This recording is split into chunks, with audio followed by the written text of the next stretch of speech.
batez ere eskualderako sortu ginela, eta kooperatiba egintzaren balioetan oinarritzute, konpromisue, konfixantzi eta pertsonak erdigunien ipinitze.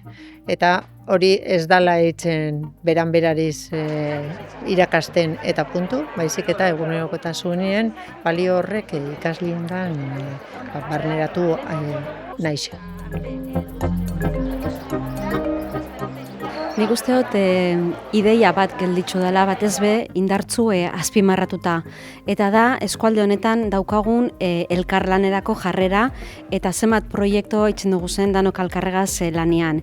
Lehartibai Fundazioa konfidantzazko gune bat da ikastetxientzat, enpresentzat, erakunde publikoentzat, udalentzat eta horrela izaten jarraitu nahi dugu hurrengo 25 urtietan bai eta Lehartibai ikastetxiaz, Lehartikerreaz eta landa garapen elkartiaz batera osatzen dugun ekosistema hori, osasuntzu dagoela nahi izan dugu adierazi gaurko ekitaldian. Oso harro nago komunitate honetako parte izateagaitzik eskualde honetakoa, eskualde honentzako gure alorretik, hau da hezkuntzatik gure zati txikitxoak ematea.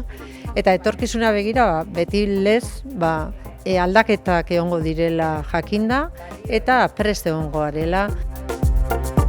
Da industria pizkanaka pixua galtzen ari da. Orduan berrindustrializazioa eta baliokate berrizak eraikitzea eskualde honetan erronka garrantzitsuenetariko bat da. Eskualde hau biztanlia galtzen ari da, erronka demografiko horren aurrean bebai talentua berton gelditzea, berton mantentzia, behar dugun talentua bilatzea beste erronka potolo bat da.